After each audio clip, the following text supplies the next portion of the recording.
এবং welcome to GK academy 2.0। আমার নাম সর্বজিৎ। অষ্টম শ্রেণীর ইতিহাসের তৃতীয় চ্যাপ্টার ঔপনিবেশিক কর্তৃত্ব প্রতিষ্ঠা। এর মধ্যে বেসিক্যালি বলা রয়েছে যেখানে ব্রিটিশ প্রশাসনিক ব্যবস্থার যে গুরুত্বপূর্ণ পার্টগুলো ছিল, অর্থাৎ পুলিশ ব্যবস্থা, সেনাবাহিনী, এবং খুব ডিটেলসে আলোচনা করব নতুন শিক্ষা ব্যবস্থা, যেটা খুবই ইম্পর্টেন্ট, এবং রাজস্ব নির্ণয় সম্পর্কে। তো চলো শুরু করা যাক আজকের ক্লাস। এবং তোমাদের কাছে রিকোয়েস্ট, যদি এই চ্যানেলে নতুন হও সাবস্ক্রাইব করে পাশে দেওয়া বেল আইকনটা অবশ্যই টিপে দিও, তাহলে যখনই আমি ভিডিও আপলোড করব তার নোটিফিকেশন তোমাদের কাছে পৌঁছে যাবে। এর সাথে সাথে ভিডিওটা ভালো লাগলে লাইক এবং শেয়ার অবশ্যই করো। আমরা আগের দিন লর্ড উইলিয়াম বেন্টিং এর সংস্কার অবধি মোটামুটি সবকিছু পড়েছিলাম। আজকে শুরু করব ঔপনিবেশিক কর্তৃত্ব প্রতিষ্ঠায় বিভিন্ন প্রকরণ এর মাধ্যমে। 1784 খ্রিস্টাব্দে পিট বর্ণিত আইনের ফলে ব্রিটিশ ইস্ট ইন্ডিয়া কোম্পানির কার্যকলাপের ওপর ব্রিটেনের পার্লামেন্টের নিয়ন্ত্রণ দৃঢ় হয়েছিল। ফলে ব্রিটেনের উপনিবেশ হিসেবে ভারতীয় উপমহাদেশের সম্পদ ব্রিটিশ স্বার্থে পরিচালিত করার উদ্যোগ জোরদার হয়। পাশাপাশি ভারতীয় উপমহাদেশে ঔপনিবেশিক শাসন যত বাড়ল, ততই তাকে চালানোর জন্য সম্পদের দরকার হলো। ফলে শাসন চালানোর ও সম্পদ নিয়ন্ত্রণের জন্য প্রয়োজন হলো দক্ষ শাসনযন্ত্রের। আমরা এর আগে দেখে এসেছি দুটো আইনের মাধ্যমে, রেগুলেটিং অ্যাক্ট এবং পিটের ভারত শাসন আইন। এই দুটোর মাধ্যমে ব্রিটিশ পার্লামেন্ট এবার ধীরে ধীরে ভারতে ব্রিটিশ ইস্ট ইন্ডিয়া কোম্পানির ওপর শাসন নিয়ন্ত্রণ করার কাজ এগিয়ে নিয়ে যায়। যদি ব্রিটিশ ইস্ট ইন্ডিয়া কোম্পানিকে ভারতে শাসন করতে হয়, তাহলে দরকার সেই শাসন পরিচালনা করার জন্য প্রশাসন ব্যবস্থার মধ্যে কি লাগবে? পুলিশ ব্যবস্থা, সেনাবাহিনী, এইগুলোর। তো এইগুলোকেও নিয়ন্ত্রণ করা এবং এইগুলোকে চালানোর জন্য নতুন ব্যবস্থার প্রয়োজন হয়। গোটা দেশে কোম্পানি অধিকৃত অঞ্চলগুলিতে একই রকম শাসন চালু করা হয়। 1813 খ্রিস্টাব্দ পর্যন্ত কোম্পানি ভারতীয় শাসকের মতো শাসন চালাতো। ধীরে ধীরে সেই পরিস্থিতি বদলাতে থাকে।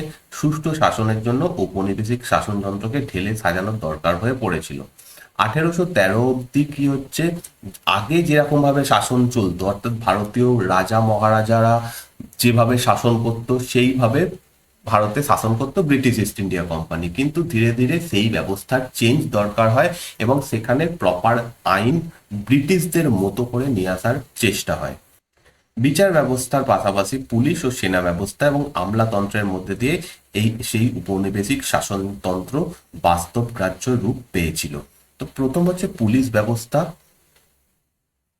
মুঘল পুলিশ ব্যবস্থায় ফৌজদার, কোতোয়াল, চৌকিদারের ক্ষমতা বেশি ছিল। মুঘল প্রশাসন ব্যবস্থাতেও পুলিশ ব্যবস্থা ছিল, মুঘলদের আন্ডারেও পুলিশ ব্যবস্থা ছিল, এবং সেখানে যারা পুলিশ ছিল তাদেরকে ফৌজদার, কোতোয়াল, চৌকিদার এই ধরনের বিভিন্ন পদ ছিল, তারা এই ব্যবস্থাটাকে নিয়ন্ত্রণ করত। এবার ব্রিটিশ ইস্ট ইন্ডিয়া কোম্পানি সেইখানে চেঞ্জ আনে। ব্রিটিশ ইস্ট ইন্ডিয়া কোম্পানি যখন দেওয়ানি লাভ করে তখন সেই ব্যবস্থাই চালু ছিল। 1770 খ্রিস্টাব্দে বাংলায় মন্বন্তরের ফলে সামাজিক আইন শৃঙ্খলার অবনতি দেখা যায়। 1770 সালে বাংলাতে একটা ভয়াবহ মন্বন্তর হয়েছিল, যেটাকে 76-এর মন্বন্তর বলে। এর ফলে সেই সময়তে আইন ব্যবস্থা প্রচন্ড অবনতি হয়। সেই ক্ষেত্রে মুঘল আমলে পুলিশ ব্যবস্থা বিশেষ কার্যকরী ছিল না। যেহেতু মুঘল পুলিশ ব্যবস্থায় এটা থাকলেও প্রপার আধুনিক পুলিশ ব্যবস্থা ছিল না, সেই জন্য এই আইন শৃঙ্খলার ব্যবস্থাকে নিয়ন্ত্রণ তারা করতে পারেনি।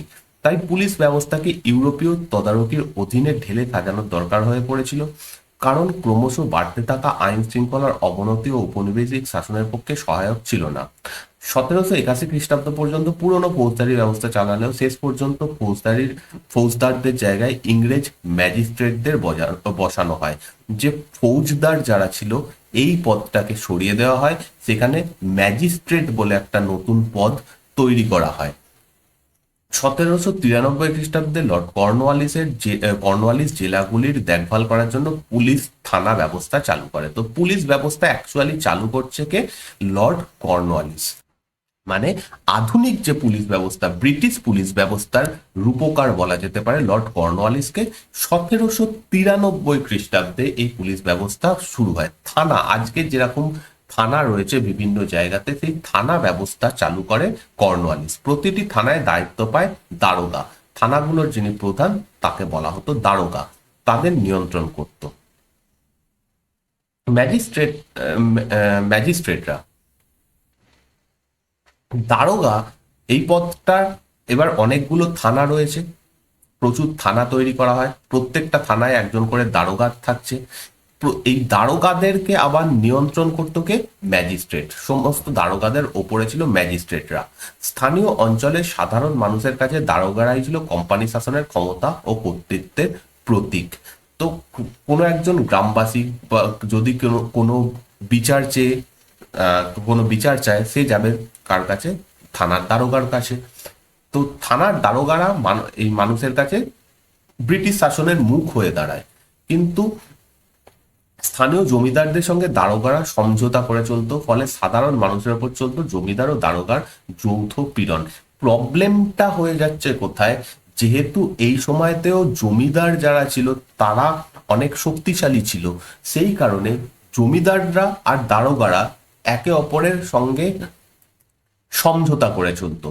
তাই জমিদাররা যেরকম যেরকম বলতো, দারোগারা সেরকম সেরকম কাজ করত।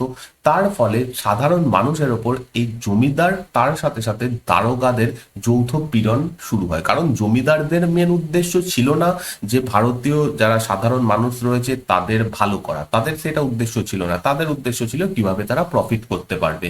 তো সেই জন্য তারা অনেক বেশি অত্যাচার করত, তা অনেক বেশি পীড়ন করত। সেইটাতে সাথ দিত এই দারোগারা। 1812 খ্রিস্টাব্দে পাকাপাকিভাবে দারোগা ব্যবস্থার বিলোপ করা হয়। তার ফলে গ্রামের দেখভালের দায়িত্ব দেওয়া হয় কালেক্টরকে। 1812 খ্রিস্টাব্দের পরে নতুন একটা পদ নিয়ে আসা হয়, যেটার নাম হচ্ছে কালেক্টর।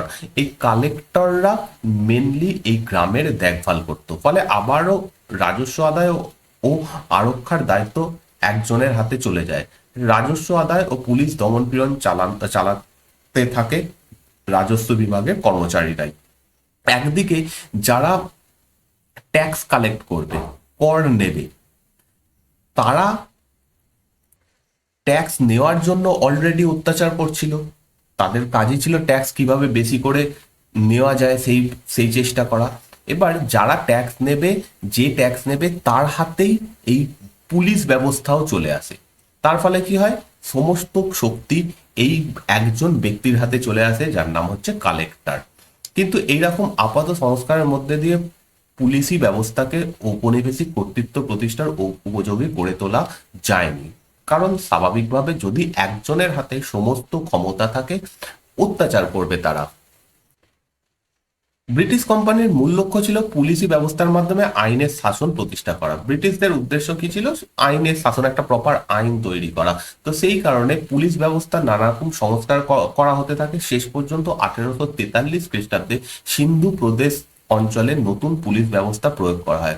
প্রথমবার এই সমস্ত ব্যবস্থাকে চেঞ্জ করে সিন্ধু প্রদেশ অঞ্চলে নতুন ধরনের পুলিশ ব্যবস্থা চালু করা হয়, যেটা দেখা হচ্ছিল যে এই ব্যবস্থার মাধ্যমে সঠিক আইনের শাসন সম্ভব কিনা, এবং এই ব্যবস্থা অনেক ক্ষেত্রে কার্যকর হয়। সেই কারণে এই ধাঁচেই আলাদা পুলিশ আইন বানানো হয়, অর্থাৎ পুলিশ ব্যবস্থা সম্পূর্ণভাবে আলাদা রাখা হয়, তাদের জন্য আলাদা আইন বানানো হয়। ধীরে ধীরে ঔপনিবেশিক কর্তৃত্ব প্রতিষ্ঠা ও প্রদর্শনের অন্যতম হাতিয়ার হয়ে উঠেছিল পুলিশ ব্যবস্থা। এবার নেক্সট যে ব্যবস্থা সেটা হচ্ছে সেনাবাহিনী। প্রাথমিকভাবে ঔপনিবেশিক শাসনের যে কোনো বিরোধিতার মোকাবিলা করত পুলিশ ব্যবস্থা। বিভিন্ন সময় এই পুলিশ ব্যবস্থার মাধ্যমে কি করা হচ্ছে, যে দেশের মধ্যে, রাজ্যগুলোর মধ্যে যদি কোনো বিরোধিতা হয়, ব্রিটিশদের বিরুদ্ধে যদি কোনো বিরোধিতা হয়, সেই সমস্ত বিরোধিতা মোকাবিলা করতো পুলিশ। তবে পরিস্থিতি ঘোরতর হয়ে উঠলে প্রয়োজন পড়তো সেনাবাহিনীর। যেমন যদি আজকের সিনারিও দেখি, আজকে কি আছে, পুলিশ রয়েছে, পুলিশের কাজ সেই নির্দিষ্ট অঞ্চলের শাসন করা, সেই অঞ্চলে আইন শৃঙ্খলা রক্ষা করা।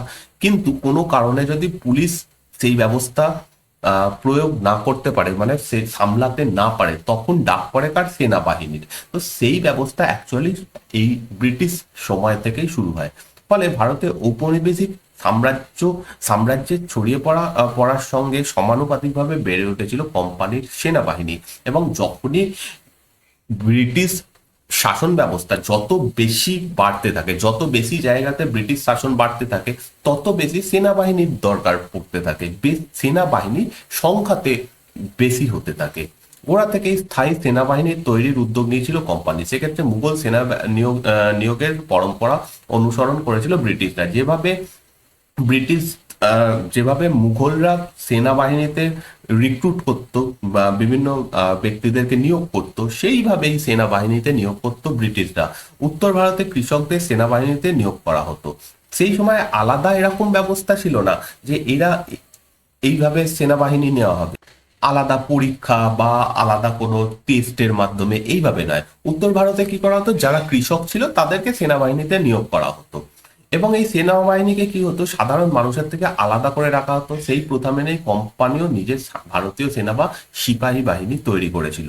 সেনাবাহিনীতে সিপাহী নিয়োগের মাধ্যমে কোম্পানির রাজনৈতিক কর্তৃত্ব ছড়িয়ে পড়েছিল। ফলে সামরিক খাতে ঔপনিবেশিক শাসক সব থেকে বেশি খরচ করত। এই সময় যত খরচ হতো, অন্যান্য ক্ষেত্রে যত খরচ হতো, তার মধ্যে সব থেকে বেশি খরচ হতো এই সিপাহী নিয়োগে, সেনাবাহিনীতে। কোম্পানির হয়ে এলাকা দখল করার পাশাপাশি বিভিন্ন বিদ্রোহ মোকাবিলা করাও সিপাহীদের কাজ ছিল। সিপাহীদের কাজ দেশের ভেতরে কোনো প্রবলেম, মানে ছোটখাটো প্রবলেম মোকাবিলা করা নয়। কোনো রাজা বা কোনো কেউ যদি বিদ্রোহ ঘোষণা করে, ব্রিটিশদের সাথে একাধিক যুদ্ধ হয় বিভিন্ন দেশীয় রাজ্যগুলোর, যেমন মহীশূরের যুদ্ধ হয়েছিল, বাংলাতে দেখেছিলাম যুদ্ধ হয়েছে। তো সেই যুদ্ধগুলোতে সেই বিদ্রোহগুলোকে মোকাবিলা করা কাজ ছিল হচ্ছে সিপাহীদের। ঔপনিবেশিক শাসনের গোড়ার দিকে সেনাবাহিনীতে প্রচলিত জাতভিত্তিক ধারণাগুলির বিরোধিতা করেনি ব্রিটিশ কোম্পানি। ফলে সেনাবাহিনীতে উচ্চ বর্ণের ব্রাহ্মণ ও রাজপুত কৃষকরা সহজেই জায়গা করে নিত। এইসব কৃষক লোকেরা সেনাবাহিনীতে যোগ দিয়ে অনেক বেশি সুযোগ সুবিধা ও নিয়মিত বেতন পেত। ফলে সেনাবাহিনীতে জাতভিত্তিক মনোভাব দেখা যেতে থাকে। সেনাবাহিনীতে প্রথমে এরকম কোনো নিয়ম ছিল না যে কার যোগ্যতা বেশি সে সুযোগ পাবে, সে বেশি বেতন পাবে, এরকম ছিল না। এখানে জাতভিত্তিক একটা ব্যবস্থা ছিল, মানে উচ্চ বর্ণের যারা মানুষ তারা বেশি সুযোগ সুবিধা পেত, বেশি বেতন পেত, এরকম একটা জিনিস দেখা যায়। তার ফলে কি হয়, সেনাবাহিনীতে জাতভিত্তিক মনোভাব দেখা যায় যে উচ্চ বর্ণের মানুষ তারা বেশি সুযোগ সুবিধা পায়, তারা বেশি পাওয়ারফুল হতে থাকে। 1820-র দশক থেকে সেনাবাহিনীর কাঠামোয় বেশ কিছু বদল দেখা দিতে থাকে। মারাঠা, মহীশূর অঞ্চলের পাহাড়ি উপজাতি ও নেপালের গুর্খাদের সেনাবাহিনীতে নিয়োগ করা শুরু হয়। ফলে উচ্চ বর্ণের ব্রাহ্মণ ও রাজপুত কৃষকদের সুযোগ সুবিধা কমতে থাকে। এই সময় থেকে কি হয়, যারা ক্ষমতায় বেশি, যাদের যোগ্যতা বেশি, তাদেরকে বেশি সুযোগ সুবিধা দেওয়া শুরু হয়। যেমন নেপালের গুর্খা, এরা বেশি যুদ্ধে পটু ছিল, তাই জন্য সেনাবাহিনীতে এদের বেশি নিয়োগ করা হতো। তার ফলে এতদিন অব্দি যে উচ্চ বর্ণের একটা প্রভাব ছিল সেনাবাহিনীতে, সেটা কমতে থাকে। তার ফলে সেনাবাহিনীর মধ্যে অসন্তোষ হতে থাকে, এবং এই অসন্তোষ একটু একটু করে বাড়তে বাড়তে একটা টাইমে দেখা যাবে সিপাহী বিদ্রোহ হবে। সিপাহী বিদ্রোহের পিছনে অনেকগুলো কারণ রয়েছে, তার মধ্যে এটাও একটা অন্যতম কারণ ছিল। ঔপনিবেশিক শাসনের অন্যতম হাতিয়ার হিসেবে সেনাবাহিনী ছিল গুরুত্বপূর্ণ। ফলে 1880-র দশকে ব্রিটিশ সেনাবাহিনীতে কোম্পানি সেনাবাহিনীতে প্রায় 2,50,000 সিপাহী ছিল। সেই সময়ের ভিত্তিতে এটা একটা বিশাল বড় সংখ্যা ছিল, এবং যাদের পিছনে প্রায় 40% ব্যয় করা হতো। ব্রিটিশ কোম্পানি যদি 100 টাকা খরচ করতো, তার মধ্যে 40 টাকা খরচ করে দিত সেনাবাহিনীর মধ্যে, মানে সেনাবাহিনীর জন্য। এখানে টুকরো কথা বলা হয়েছে সামরিক জাতি। ব্রিটিশ শাসকের ধারণা ছিল যেসব ভারতীয় ভাত খায় তারা শারীরিক দিক থেকে দুর্বল, রুটি খাওয়া ভারতীয়রা নাকি শারীরিকভাবে সক্ষম। এটা একটা একটা ব্রিটিশদের ধারণা ছিল, কারণ ব্রিটিশরা নিজেরাও বেশি রুটি খাওয়াকে পছন্দ করত। তো তার ফলে তাদের মনে হয়েছিল যে রুটি যারা খায় তারা বেশি ক্ষমতাশালী, সক্ষম। এবং যেহেতু উত্তর ভারতে এই রুটি খাওয়ার প্রচলন বেশি, সেই জন্য দেখা যায় যে এই সময় সেনাবাহিনীতে উত্তর ভারতের মানুষ বেশি ছিল। ফলে সেনাবাহিনীতে নিয়োগের ক্ষেত্রে খাদ্যাভ্যাসের তারতম্যের বিচার করা হতো। 1857 খ্রিস্টাব্দের বিদ্রোহের পর সেনাবাহিনীকে ঢেলে সাজানো হয়েছিল। এই জিনিসগুলো সম্পূর্ণ সব চেঞ্জ হয়ে যায়, কে কি খাচ্ছে, তার ক্ষমতা বেশি, এই সমস্ত কিছু চেঞ্জ হয় 1857 মহাবিদ্রোহ বা সিপাহী বিদ্রোহের পরে। কারণ সিপাহী বিদ্রোহের পর দেখা গেছিল যে কিছু জাতি রয়েছে যারা ব্রিটিশদের সঙ্গ দিচ্ছে, তারা ব্রিটিশদের এই বিদ্রোহ দমন করতে সাহায্য করছে। তখন তাদেরকে বেশি করে সেনাবাহিনীতে সুযোগ সুবিধা দেওয়া হয় বা তাদের সংখ্যা বেশি হতে থাকে। তখন থেকে পাঞ্জাবের জাট অধিবাসীদের সেনাবাহিনীতে নিয়োগ করা হয়, কারণ এই জাটরা বেশি সাহায্য করেছিল সিপাহী বিদ্রোহ দমন করতে। পাশাপাশি পাঠানরা, উত্তর ভারতের রাজপুতরা, নেপালি গুর্খাদের সংখ্যাও সেনাবাহিনীতে বাড়তে থাকে। এরা সকলেই সাহায্য করেছিল এই বিদ্রোহটা দমন করতে। ঔপনিবেশিক শাসকরা বলতো এইসব সেনারা যুদ্ধে অনেক বেশি দক্ষ, এদেরকে সামরিক জাতি বলে প্রচার করা হতো। তো সামরিক জাতি কারা? সামরিক জাতি হচ্ছে এই সমস্ত জাতিরা যারা ব্রিটিশদেরকে বিদ্রোহ দমন করতে সাহায্য করেছিল, এবং ব্রিটিশরা তাদের বলে যে এরা অনেক বেশি দক্ষ, তাই জন্য এদেরকে আলাদা করে একটা নাম দেওয়া হয় সামরিক জাতি। এর কারণ কি? কারণ এই সামরিক জাতি থেকে বেশি পরিমাণে সৈন্যদেরকে নিয়োগ করা হতো ব্রিটিশ সেনাবাহিনীতে। এর বদলে এই সিপাহীরা ব্রিটিশ শাসনের প্রতি অনুগত থাকতো। 1914 খ্রিস্টাব্দ নাগাদ ঔপনিবেশিক সেনার 4 ভাগের প্রায় 3 ভাগই ছিল তথাকথিত সামরিক জাতির লোক। 1914 মানে অনেকদিন পরের কথা বলা হচ্ছে, সেই সময় আস্তে আস্তে দেখা যায় যে অধিকাংশ যারা মানুষ সেনা রয়েছেন সেনাবাহিনীতে, তারা এই সমস্ত সামরিক জাতির লোকদেরকে দেওয়া হয়েছে, বেশি সুযোগ সুবিধা দেওয়া হয়েছে। নেক্সট রয়েছে আমলাতন্ত্র। আমলাতন্ত্র মানে সরকারি যারা কর্মচারী, তাদের কথা বলা হচ্ছে। এরা খুব ইম্পর্টেন্ট একটা পার্ট ছিল এই ব্রিটিশ শাসন এগিয়ে নিয়ে যাওয়ার জন্য। কারণ এই আমলারাই অ্যাকচুয়ালি যে শাসন নির্ধারিত হচ্ছে, যে শাসন তৈরি হচ্ছে, সেটাকে অ্যাকচুয়ালি প্রয়োগ করবে। তো সেই জন্য খুব ইম্পর্টেন্ট। অসামরিক শাসন ব্যবস্থার ক্ষেত্রে ঔপনিবেশিক শাসনের প্রধান হাতিয়ার ছিল আমলাতন্ত্র। তবে নীতি নির্ধারণের ক্ষেত্রে আমলাদের স্বাধীনতা ছিল না। নীতি নির্ধারণ কারা করবে?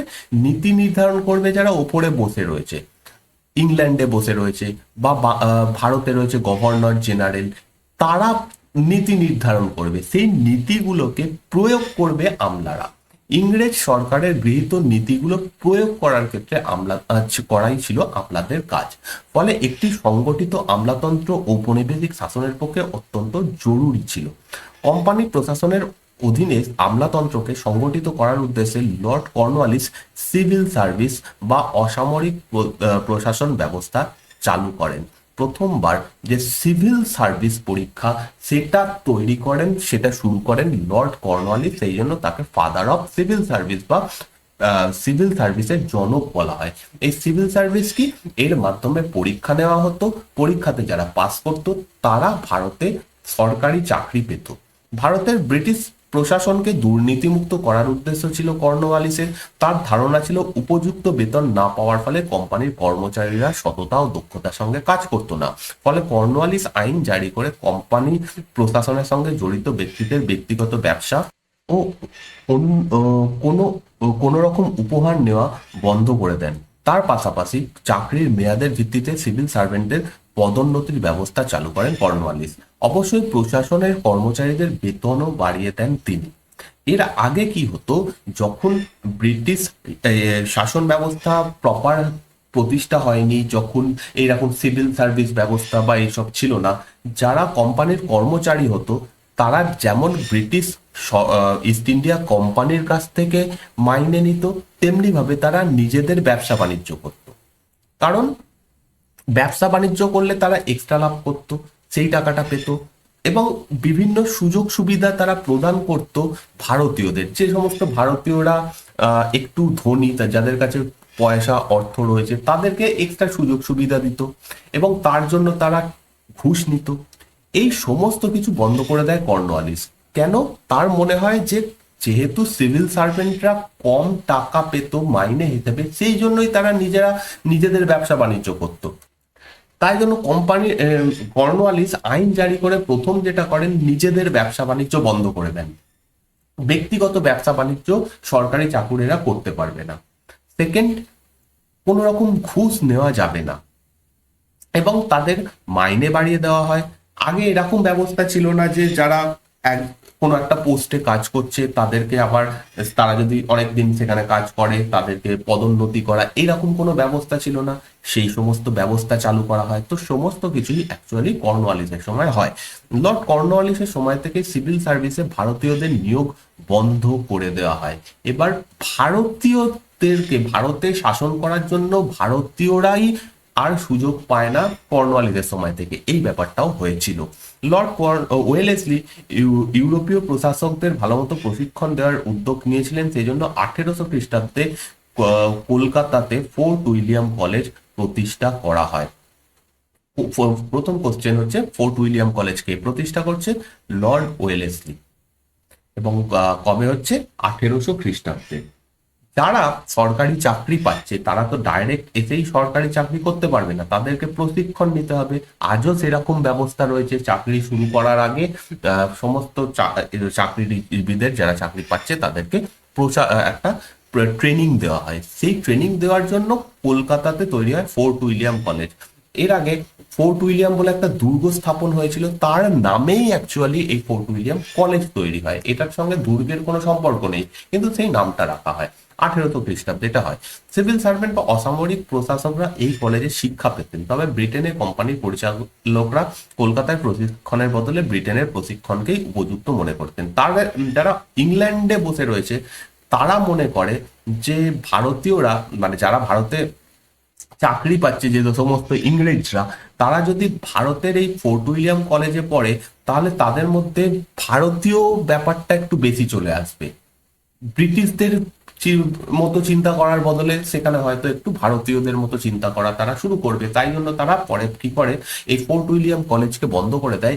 ব্রিটেনেই এই সমস্ত সিভিল সার্ভেন্টদেরকে প্রশিক্ষণের ব্যবস্থা করে। শেষ পর্যন্ত হেলবেরি কলেজে, এটা একটা কলেজ প্রতিষ্ঠা হয়। যেরকম ফোর্ট উইলিয়াম কলেজের যা কাজ ছিল, এই হেলবেরি কলেজেরও সেম কাজ ছিল, কিন্তু এটা কোথায় ছিল? ইংল্যান্ডে ছিল, কলকাতায় ছিল না। শেষ পর্যন্ত হেলবেরি কলেজে প্রশিক্ষণের প্রক্রিয়াটি চালু করা হয়। সিভিল সার্ভিস পরীক্ষার সমস্ত প্রার্থীদেরকে হেলবেরি কলেজে যোগ দিতে হতো। একই কলেজে পড়ার ফলে সিভিল সার্ভেন্টদের মধ্যে একটা ঐক্যবোধ তৈরি হয়েছিল। এখানে কি করা হয়, সিভিল সার্ভেন্ট যে পরীক্ষা, সিভিল সার্ভিস যে পরীক্ষা, সেটা দেওয়ার আগে থেকেই এই হেলবেরি কলেজে পড়তে হতো। চাকরি পাওয়ার পরে নয়, আগে থেকেই এখানে পড়তে হতো। এবং পড়ার পরে যারা তারপরে চাকরির পরীক্ষায় পাস করতো তাদেরকে বিভিন্ন জায়গাতে বিভিন্ন ডিপার্টমেন্টে নিয়োগ করা হতো। এবার যেহেতু এরা একই কলেজে সবাই পড়তো, তাদের মধ্যে চিন্তা ভাবনা সমস্ত কিছু একই রকম হতে থাকে। পাশাপাশি সিভিল সার্ভেন্টরা নিজেদের একটা আলাদা গোষ্ঠী হিসেবে ভাবতে শুরু করে। তারা মনে করে যে আমরা সরকারি চাকরি করছি, আমরা অন্যদের থেকে আলাদা, আমাদের হাতে পাওয়ার রয়েছে যে শাসন ব্যবস্থাকে আরো স্ট্রং করার। ওই ঐক্যবদ্ধ সংকীর্ণ গোষ্ঠী ভাবনা অবশ্য ঔপনিবেশিক প্রশাসনের পক্ষে সহায়ক হয়েছিল, কারণ তারা কিন্তু ভারতীয়দের জন্য চিন্তা করতো না। প্রথমত তো এখানে কোনো ভারতীয়রা চান্সই পেত না এই সময়, পরে তারা চান্স পায়, ভারতীয়দের চান্স দেওয়া হয় পরে, বাট এই সময়তে কোনো চান্স ভারতীয়রা পেত না। তার ফলে ভারতীয়দের ভালোর জন্য চিন্তা করার কেউ ছিল না। এরা প্রত্যেকেই ইউরোপীয় ছিল এবং এদের মেন লক্ষ্যই ছিল ইউরোপের শাসন, মানে ইংল্যান্ডের শাসন কিভাবে ভারতে আরো স্ট্রং করা যেতে পারে। তো এটা ঔপনিবেশিক শাসনের ক্ষেত্রে সুবিধা হয়েছিল। আইনের শাসন ও আইনের চোখে সমতা, এই জিনিসটা কি? একটু আগেই আমরা একটা জিনিস পড়ে এসেছি যে ব্রিটিশদের মানে উদ্দেশ্য ছিল আইনের শাসন প্রতিষ্ঠা করা। এই আইনের শাসন জিনিসটা কি?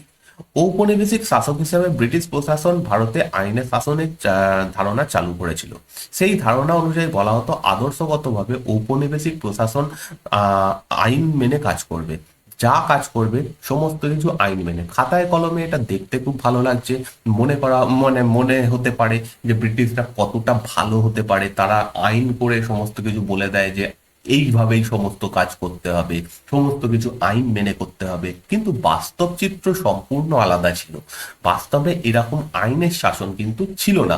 সেইখানে সমস্ত কিছুই দেখা হতো যে ব্রিটিশ ইস্ট ইন্ডিয়া কোম্পানির ভালো কি করে হবে, তারা বেশি কি করে প্রফিট করতে পারবে, ভারতীয়দের ভালো ইত্যাদি এই আইনের শাসনের চোখে একদমই ছিল না। আইনে শাসক ও শাসিতদের সমস্ত অধিকারগুলো স্পষ্টভাবে ব্যাখ্যা করা থাকবে। শাসকের খামখেয়ালি ইচ্ছার উপর শাসন প্রণালী নির্ভর করবে না। এক কথায় হচ্ছে, কোনো একজন যদি শাসক, যে গভর্নর জেনারেল হয়ে এসছে, সে যেরকম মনে করবে সেইভাবে শাসন হবে, এই রকম হবে না। শাসন সবসময় কেমন হবে, আইন যেমন বলে দিয়েছে সেই অনুযায়ী, অর্থাৎ আইন তৈরি করা বা আইন নির্দিষ্ট পথেই সমস্ত শাসন হবে।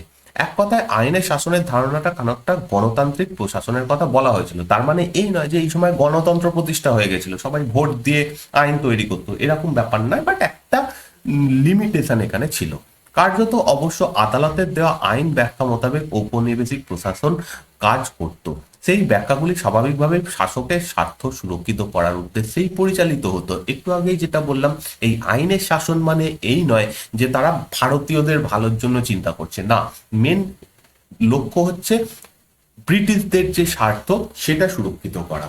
ফলে আইনের শাসনের আদর্শের মধ্যে নিহিত গণতান্ত্রিক প্রশাসন বাস্তবায়িত হওয়া সম্ভব ছিল না। আইনের পাশাপাশি শাসনের পাশাপাশি গুরুত্বপূর্ণ ছিল আইনের চোখে সমতার ধারণা। জাতি, ধর্ম, বর্ণ, শ্রেণী নির্বিশেষে সবার ক্ষেত্রে একই আইন চালু করার কথা বলা হয়েছিল। অবশ্য সেক্ষেত্রেও ব্যতিক্রম ছিল। ইউরোপীয় ব্যক্তিদের বিচারের জন্য আলাদা আইন ও আদালত ছিল। একদিকে ব্রিটিশরা কি বলছে যে আইনের চোখে সবাই সমান, জাতি, ধর্ম, বর্ণ, গায়ের রং এই সমস্ত কিছু দেখা হবে না, কিন্তু নিজেরাই সেই নিয়ম মানছে না। কিভাবে, শাসন ব্যবস্থাতেই দু রকমের ভাগ ছিল।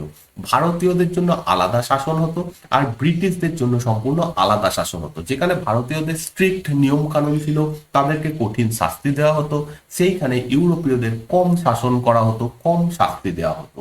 তো এরকম একটা ব্যবস্থা ছিল। তাছাড়া বাস্তবে আইন আদালত কেন্দ্রিক বিচার ব্যবস্থা ব্যয়বহুল হয়ে পড়েছিল। আচ্ছা, এবার আসছি আমাদের খুব ইম্পর্টেন্ট একটা জিনিসে, সেটা হচ্ছে নতুন শিক্ষা ব্যবস্থা। ব্রিটিশ ইস্ট ইন্ডিয়া কোম্পানি যখন ধীরে ধীরে শাসন বিস্তার করে, তার সেই সময়, তার আগে অবধি ভারতের শিক্ষা ব্যবস্থা ছিল, কিন্তু সেই শিক্ষা ব্যবস্থা দেশীয় শিক্ষা ব্যবস্থা ছিল, এবং ব্রিটিশদের মতে সেই শিক্ষা ব্যবস্থা আধুনিক ছিল না। সেই জন্য অনেক ক্ষেত্রে আমরা এখানে দেখব আধুনিক শিক্ষা ব্যবস্থা প্রতিষ্ঠা করে ব্রিটিশরা, আধুনিক শিক্ষা ব্যবস্থার জনক ব্রিটিশরা। অ্যাকচুয়ালি ব্রিটিশদের শিক্ষা ব্যবস্থাতে, এই যে নতুন শিক্ষা ব্যবস্থা, তাতে কিন্তু লক্ষ্য এটা ছিল না যে ভারতীয়রা কিভাবে আরো বেশি শিক্ষিত হয়, নতুন নতুন জিনিস জানতে পারে, সেরকম নয়। তাদের লক্ষ্য ছিল কিভাবে ভারতীয় মানুষরা ব্রিটিশদের সাপোর্টার হয়, কিভাবে তারা ব্রিটিশদের যে কাজ সেগুলোকে সাপোর্ট করে। এক কথায় বলা যেতে পারে বর্ণ বা জাতির দিক থেকে তারা ভারতীয়, কিন্তু তারা কাজ করবে, তাদের যে কাজ, সাপোর্ট, সমস্ত কিছু থাকবে ব্রিটিশদের জন্য। ব্রিটিশ ইস্ট ইন্ডিয়া কোম্পানির স্বার্থ রক্ষার জন্য ওয়ারেন হেস্টিংস ভারতবর্ষে এক বিশেষ ধরনের শিক্ষা ব্যবস্থার উদ্যোগ নিয়েছিলেন। ফার্সি ও অন্যান্য ভারতীয় ভাষা জানা লোকেদের তিনি রাজস্ব দপ্তরের কাজে নিয়োগ করেছিলেন। কোম্পানির কর্মচারীদের সুবিধার জন্য হিন্দু ও মুসলিম আইনগুলোকে ইংরেজি ভাষায় অনুবাদ করানোর উদ্যোগ নিয়েছিলেন হেস্টিংস। অন্যদিকে কোম্পানির বিভিন্ন নিয়ম নীতিগুলো বিভিন্ন ভারতীয় ভাষায় অনুবাদ করা হয়েছিল, কারণ ভারতীয়রা ইংরাজি জানতো না। এখনো পর্যন্ত যখন হেস্টিংস শাসন করছে তখনও পর্যন্ত ভারতে ইংরাজি শিক্ষা অত বেশি বিস্তার লাভ করেনি। তো সেই কারণে যে ভারতীয় আইনগুলো ছিল সেইগুলো, আবার ভারতীয় ভাষা হচ্ছে ইংরেজরা জানতো না, তো সেই জন্য ভারতীয় যে আইনগুলো সেগুলোকে ইংরাজিতে ট্রান্সলেট করা হয়, আবার ইংরেজিতে যে আইনগুলো নতুন বানানো হচ্ছে সেগুলোকে ভারতীয় ভাষাতে ট্রান্সলেট করা হয়, যাতে ভারতের মানুষ বুঝতে পারে। অন্যদিকে কোম্পানির বিভিন্ন নিয়ম নীতিগুলোকে বিভিন্ন ভারতীয় ভাষায় অনুবাদ করা হয়েছিল। যেমন এলিজা ইম্পে যে আইনগুলো বানিয়েছিলেন সেগুলো ফরাসি ও বাংলা ভাষায় অনুবাদ করা হয়। এলিজা ইম্পে কে ছিলেন, কলকাতাতে যে সুপ্রিম কোর্ট তৈরি হয়েছিল তার প্রধান বিচারপতি, প্রথম প্রধান বিচারপতি ছিলেন এলিজা ইম্পে। সে যে আইনগুলো বানিয়েছিল সেগুলোকে ফার্সি এবং বাংলা ভাষায় অনুবাদ করা হয়। জোনাথন ডানকান ওই আইনগুলির বাংলা অনুবাদ করেন 1783 খ্রিস্টাব্দে। এই ইংলিশ আইনগুলোকে ট্রান্সলেট কে করছেন? জোনাথন ডানকান 1783 খ্রিস্টাব্দে। বাস্তবে হেস্টিংস জানতেন ওই ঔপনিবেশিক সমাজের জ্ঞান চর্চা ও চিন্তা ভাবনার সঙ্গে সাম্যক পরিচয় প্রশাসনের কাজে লাগে। তো বলা যেতে পারে ভারতে প্রথম যে শিক্ষা ব্যবস্থা, নতুন যে শিক্ষা ব্যবস্থা, সেটা চালু করছে ওয়ারেন হেস্টিংস। তো ওয়ারেন হেস্টিংস বিভিন্ন অঞ্চলের সংস্কৃত পণ্ডিতদের কলকাতায় বিদ্যাচর্চার সুযোগ করে দিয়েছিলেন। জোনাথন ডানকান ছাড়াও চার্লস ওয়েলকিন, নাথানিয়েল ব্র্যাসি হালেদ হেস্টিংসের উদ্যোগে সামিল হয়েছিলেন।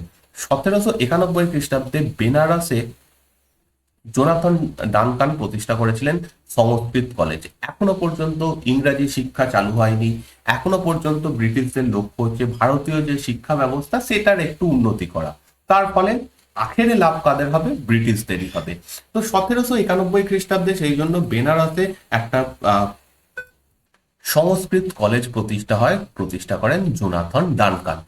তার মূল উদ্দেশ্য ছিল ওই কলেজে শিক্ষিত ব্যক্তিরা ঔপনিবেশিক শাসন ও বিচার ব্যবস্থাকে সুগঠিত করার কাজে সহায়তা করবে। যেমন বললাম যে এখানে কিন্তু উদ্দেশ্য কোনোভাবেই নয় যে ভারতের শিক্ষা ব্যবস্থার উন্নতি হবে, মেন উদ্দেশ্য কিভাবে শাসন ও বিচার ব্যবস্থাকে ভালো করা যায়। বস্তুত তার 10 বছর আগে 1781 খ্রিস্টাব্দে খানিকটা একই উদ্দেশ্য নিয়ে ওয়ারেন হেস্টিংস কলকাতা মাদ্রাসা প্রতিষ্ঠা করে আরবি ও ফরাসি ভাষা চর্চার উদ্যোগ নিয়েছিলেন। দুটো ইম্পর্টেন্ট জিনিস পাচ্ছি। ফার্স্ট, এইটা বেনারস সংস্কৃত কলেজ। তারও আগে প্রতিষ্ঠা হয়ে গেছিল কলকাতা মাদ্রাসা, যেটা ভারতে ইংরেজদের দ্বারা প্রতিষ্ঠিত প্রথম শিক্ষা প্রতিষ্ঠান। কলকাতায় প্রতিষ্ঠা হয়েছিল 1781 খ্রিস্টাব্দে, প্রতিষ্ঠা করেছিলেন ওয়ারেন হেস্টিংস। উইলিয়াম জোন্স 1784 খ্রিস্টাব্দে কলকাতায় এশিয়াটিক সোসাইটি প্রতিষ্ঠা করে। উইলিয়াম জোন্স 1784, এইগুলো ইম্পর্টেন্ট পয়েন্ট। 3 নম্বর যে পয়েন্ট পাচ্ছি, যে শিক্ষা প্রতিষ্ঠান পাচ্ছি, তার নাম হচ্ছে এশিয়াটিক সোসাইটি অফ বেঙ্গল, যেটা 1784 খ্রিস্টাব্দে প্রতিষ্ঠা হয়। উইলিয়াম জোন্স প্রতিষ্ঠা করেন। এর মেন কাজ কি ছিল? সংস্কৃত ভাষায় লেখা প্রাচীন ভারতীয় সাহিত্যগুলো আধুনিক ইংরাজি ভাষায় অনুবাদ করা। যে সমস্ত প্রাচীন পুঁথি, বেদ, উপনিষদ ইত্যাদি যেগুলো ভারতে পাওয়া গেছে, সেইগুলোর ইংরাজি অনুবাদ করা এটার লক্ষ্য ছিল। তিনি মনে করেন এই চর্চার ফলে ভারতের শিক্ষিত মানুষদের সঙ্গে ব্রিটিশদের বোঝাপড়া অনেক সুষম হবে। সেই সুষম বোঝাপড়ার ভিত্তিতেই ঔপনিবেশিক প্রশাসন আরো সুগম হয়ে উঠবে বলে জোন্স মনে করতেন। এশিয়াটিক সোসাইটির বিভিন্ন সদস্য শ্রীরামপুর মিশনের উইলিয়াম কেরি ফোর্ট উইলিয়াম কলেজে পড়াতেন। তার পাশাপাশি 1801 খ্রিস্টাব্দে বিভিন্ন স্থানীয় পণ্ডিতদেরও ওই কলেজে নিয়োগ করা হয়। যে ফোর্ট উইলিয়াম কলেজ যেটা প্রতিষ্ঠা হয় 1800 খ্রিস্টাব্দে, সেখানে বিভিন্ন ব্যক্তিদেরকে নিয়োগ করা হয়, যেখানে যেমন ব্রিটিশরাও ছিল তেমনি ভাবে ভারতীয় পণ্ডিতরাও ছিল। উদ্দেশ্য হচ্ছে যারা সিভিল সার্ভেন্ট তাদেরকে পড়ানো। আচ্ছা, এখানে যাওয়ার আগে এখানে যে টুকরো কথাটা রয়েছে সেটা পড়ে নিই। মুদ্রিত বাংলা বই। ওয়ারেন হেস্টিংস এর পৃষ্ঠপোষকতায় একটি হিন্দু আইন সংকলন করা হয়, যেটির ইংরেজি অনুবাদ করেছিলেন নাথানিয়েল ব্র্যাসি হালেদ। এই নামটা ইম্পর্টেন্ট, কারণ ইনি একটা ইংরাজি অনুবাদ করেছিলেন হিন্দু আইন বইয়ের। ইংরাজি অনুবাদটির সংক্ষিপ্ত নাম A code of Gentoo law. A code of Gentoo law হচ্ছে এই বইটার নাম ছিল, যেটা অনুবাদ করা হয় তার। কি করছে? নাথানিয়েল ব্র্যাসি হালেদ। 1778 খ্রিস্টাব্দে হালেদ একটি বাংলা ব্যাকরণ লিখেছিলেন, যার নাম A grammar of the Bengal language. বাংলার গ্রামার বই লিখছে হালেদ 1778-এ। ব্যাকরণ বইটি হুগলির জন অ্যান্ড্রুজ এর ছাপাখানায় ছাপা হয়। এই বইটি ছাপার ক্ষেত্রে প্রথম বিজল বাংলা হরফ ব্যবহার করা হয়েছিল। তো প্রথম বাংলা অনুবাদ, মানে বাংলা ভাষায় ছাপা বই হচ্ছে এই বইটা, A grammar of the Bengal language. এটা বাংলা ভাষাতে লেখা। সেই সময় প্রথম বাংলা ছাপা বই হচ্ছে এটা। কে লিখছে? হালেদ। আর ছাপা হচ্ছে কোথায়? জন অ্যান্ড্রুজের ছাপাখানায়। এই ছাপার ক্ষেত্রে কোথাও হয়েছিল, তবে বাংলা ভাষায় প্রথম পূর্ণাঙ্গ বই জোনাথন ডানকানের অনুবাদ করা একটা আইনের বই। এটা ছিল একটা বাংলা বই, কিন্তু সেখানে সম্পূর্ণ বাংলা, পুরো বইটা বাংলা বই ছিল না। প্রথম যেটা বই, যেটা সম্পূর্ণ বাংলা বই ছিল, সেটা লেখেন হচ্ছে জোনাথন ডানকান, যদিও এটা অনুবাদ করা একটা বই। 1778 1784 খ্রিস্টাব্দে বইটি প্রকাশিত হয়েছিল, সেটির নাম মফস্বল দেওয়া মফস্বল দেওয়ানি আদালত সকলের ও সদর দেওয়ানি আদালতের বিচার ও ইনসাফ চলা আহ, হইবার কারণ ধরা ও নিয়ম। অ্যাকচুয়ালি এটা এই বইটার নাম। আর এইটা হচ্ছে সেই গ্রামার বইটা। আচ্ছা, এই অবধি অনেকটাই বড় হয়ে গেছে ভিডিওটা, আমি আর বড় করতে চাইছি না। নেক্সট যেটুকু অংশ রয়েছে সেটা আর একটা পার্টে আলোচনা করব। আহ, এবং এর সাথে সাথেই একসাথেই আলোচনা করে, মানে একসাথেই সেটা আপলোড করে দেবো, যাতে তোমাদের বেশি সময় না নষ্ট হয়। তো এই অবধি আশা করছি ভালো লাগলো। যদি ভালো লাগে একটা লাইক এবং শেয়ার করো। দেখা হচ্ছে নেক্সট ক্লাসে।